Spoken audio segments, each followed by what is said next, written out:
that this week we're going to start learning about the corporal and spiritual works of mercy. Each day we'll learn about two different, one corporal and one spiritual. And the corporal works of mercy are how we're supposed to treat others. And so today I wanted to talk to you about one of those corporal works of mercy. It's called the visiting of the sick. And so I have a few stories that I just wanted to share with you. The first one is when I was 36 years old, I blew my knee out and I was stuck on a couch. I couldn't stand or walk for more than a minute. And I had a friend that called me and said, "Hey Jody, do you need some help cleaning your house?" And I was like, "Oh no, I'm good. Thank you so much." She's like, "Okay, I'll be over in 30 minutes. She came over, she cleaned my house, she brought a bouquet of beautiful flowers, and after the few hours that she was there, she left. And I was abundantly blessed because I couldn't stand and clean my bathroom or my kitchen or do the things that she did for me. And it was a huge blessing to me. And so I always make it a point of when I know somebody's in need who may be homebound, or maybe a friend just had a baby and they're just stuck at home, I try my best to bring them food or do whatever is necessary for them. My last example I want to share with you is my mother had some friends, Val and Frank.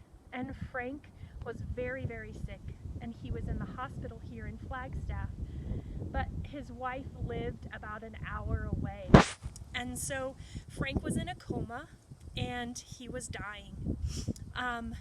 I was moving, I was stinky and dirty, and my mom called me and said, "Jody, can you go to the hospital and can you sing to Frank?" And I was like, "Oh, okay, Mom." So I cleaned myself up the best I could and I went to the hospital. And Val, Frank's wife, had to go home. She had to care for her animals. She needed a shower and she needed a little bit of time to rest. And so I went to Frank's bed, and he was in ICU and in a coma.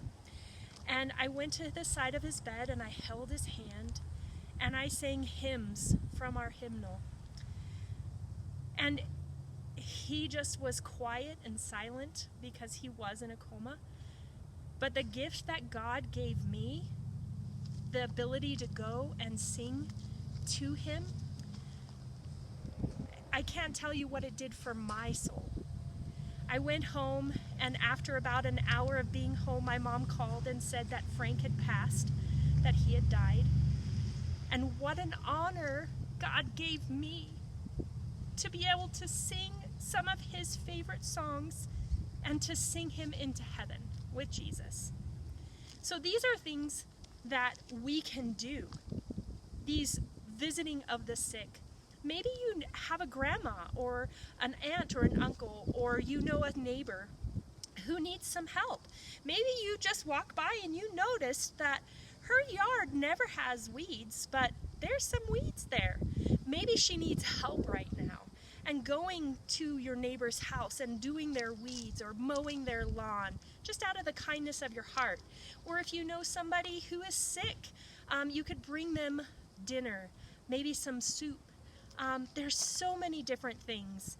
I know I love getting letters in the mail, so maybe you could write a card and you can get a letter, write a letter to a friend or to somebody you know.